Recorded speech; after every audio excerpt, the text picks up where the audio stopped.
أعوذ بالله من الشيطان اللعين الرجيم بسم الله الرحمن الرحيم الحمد لله رب العالمين بسم الله الرحمن الرحيم يسبح لله ما في السماوات وما في الأرض وهو العزيز الحكيم۔ کائنات کی ہر شے اللہ کی تسبیح کرتی ہے، کوئی چیز ایسی نہیں ہے کہ جو اللہ کی تسبیح نہ کرتی ہو۔ آپ دیکھیں کہ تقریباً کافی عرصے پہلے اس سلسلے میں گفتگو کی تھی، چونکہ یہ ایام شہزادی کے ایام تھے اور ختم ہوئے، اسی میں آپ دیکھیں بہت بڑی نعمت جسے تسبیح فاطمہ زہرا سلام اللہ علیہ کہتے ہیں۔ کائنات کی ہر شے تسبیح کرتی، کائنات کا ہر ذرہ تسبیح الہی کرتا ہے، لیکن اس کے باوجود شہزادی کی تسبیح اتنی مجرب کہ آپ دیکھیں شہزادی کا ارادہ تھا اظہار مولائے متقیان کے بعد کہ اپنے بابا سے کنیز کا مطالبہ کرے، لیکن گئیں تو وہاں کچھ افراد کو دیکھا تو واپس آ گئیں اور دوسرے دن خود رسول اللہ تشریف لائے۔ کہا لگتا ہے بیٹی کوئی کام تھا لیکن تم کہہ نہ سکیں، تو خود مولائے کائنات نے بتایا کہ گھر کی یہ سارے کاموں میں چونکہ خادمہ آئی تھی، کسی نہ کسی کو ملتی، تو کہا اگر آپ دے دیتے تو یہ ہو جاتا۔ تو رسول اللہ نے کہا کیا میں تم کو اس سے بہتر چیز تعلیم کر دوں؟ کہا ہاں بابا۔ پھر آپ نے تسبیح فاطمہ زہرا سلام اللہ علیہ آپ کو تعلیم کی، یعنی 34 مرتبہ اللہ اکبر اور 33 مرتبہ الحمدللہ اور 33 مرتبہ سبحان اللہ۔ آپ دیکھیے اس میں بھی تھوڑی سی کوتاہی ہوتی ہے کہ ہر تسبیح اپنے اعتبار سے ہے، بہرحال اگر اپنے پاس خود رکھے تو سب سے بہتر ہو، کیوں اس کو وہ گنے بھی رہے گا کیسے پڑھنا ہے، کیا کریں کیا نہ کریں، مقصد کیا ہے 34 مرتبہ اللہ اکبر۔ اب جو چیز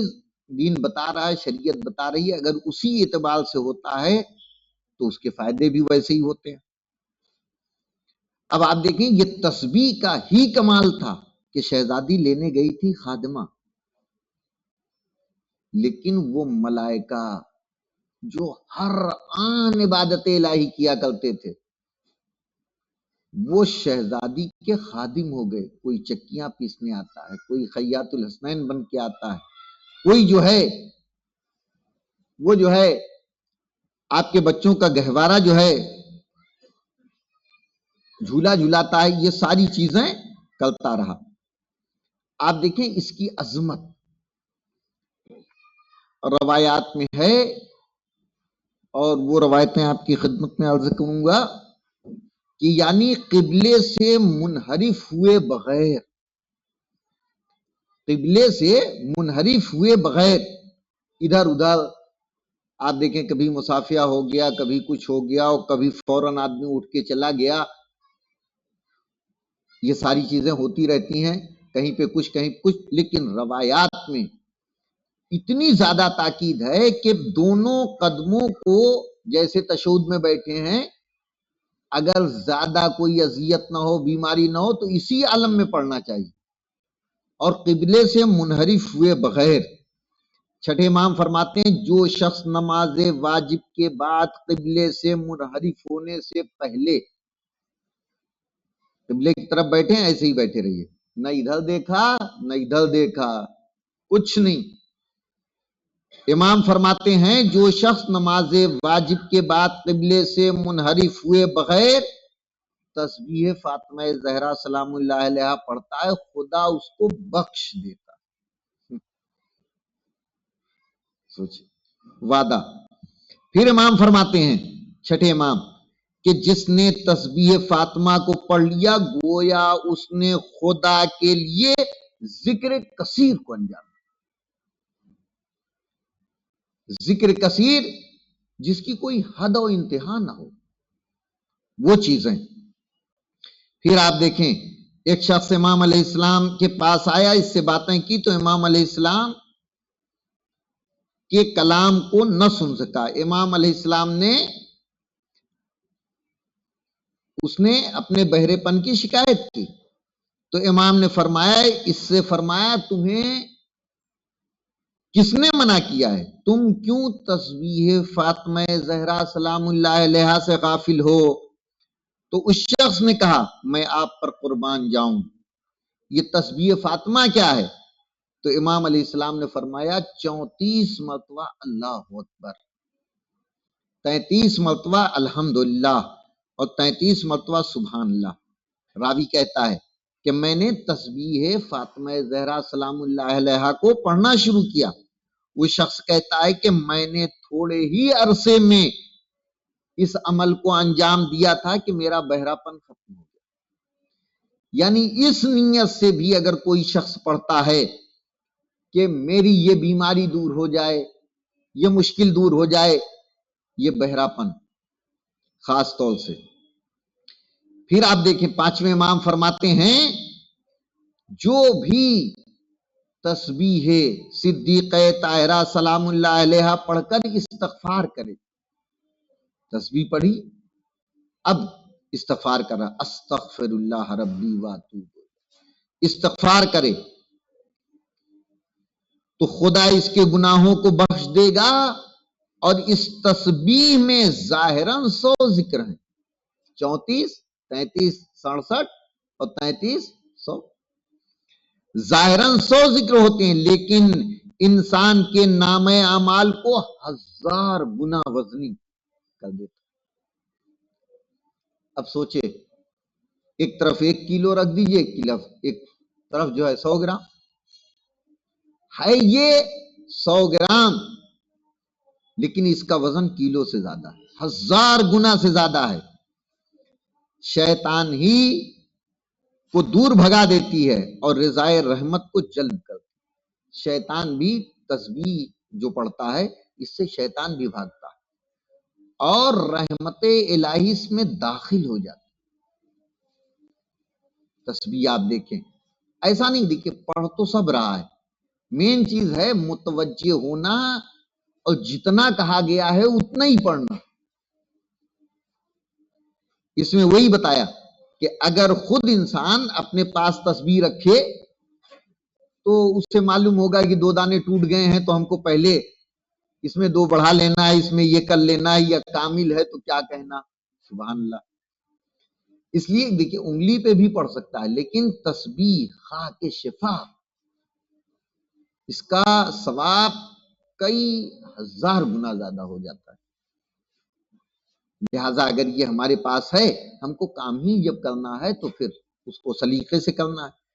اگر وہ بھی نہیں ہے، مان لیجئے یہ مٹی کی ہوتی ہے اکثر ٹوٹ جاتی ہے، دانے کا ٹوٹ گئے، کہیں دب گئی، کچھ ہو گئی تو ہم پلاسٹک کے رکھ لیں تو اس میں کم سے کم ہمارے عدد تو پورے ہو سکیں گے۔ پھر پانچویں امام فرماتے ہیں تسبیح فاطمہ زہرا سلام اللہ علیہا سے بہتر کسی اور طریقے سے خدا کی عبادت نہیں کی جا سکتی۔ ہم نمازیں پڑھ رہے ہیں، روزے رکھ رہے ہیں، حج کر رہے ہیں، زکوٰۃ دے رہے ہیں، قرآن پڑھ رہے ہیں، دعائیں پڑھ رہے ہیں، امام فرماتے ہیں کسی بھی دوسرے طریقے سے خدا کی عبادت نہیں کی جا سکتی۔ بے شک اگر کوئی چیز اس سے زیادہ افضل ہوتی تو پیغمبر اسلام اپنی بیٹی کو وہی تعلیم فرماتے۔ پھر دیکھیں نویں امام فرماتے ہیں کہ میں نے امام سے کہتے ہوئے سنا، امام اپنے جد سے نقل کرتے ہیں، کہتے ہوئے سنا کہ ہم اہل بیت علیہ السلام رات کو سوتے وقت 10 چیزوں کو انجام دیتے ہیں: وضو کر کے سونا، داہنے کروٹ سونا اور تسبیح صدیقہ طاہرہ سلام اللہ علیہا پڑھ کر سونا۔ آیت الکرسی پڑھنا اور ساری چیزیں، لیکن مقصد یہ ہے کہ دیکھیے ہم خالی یہ سمجھتے ہیں کہ نماز کے وقت پڑھی جائے، اس سے رنج و غم بھی دور ہوتا ہے اگر اس نیت سے، رزق کی نیت سے پڑھے۔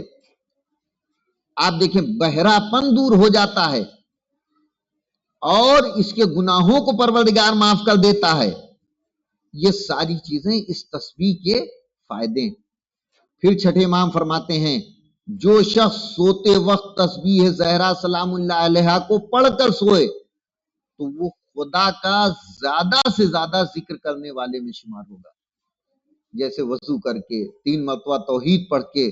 ویسے تسبیح کو اگر پڑھ کر سوتا ہے تو زیادہ سے زیادہ ذکر کرنے والوں میں شمار ہوگا۔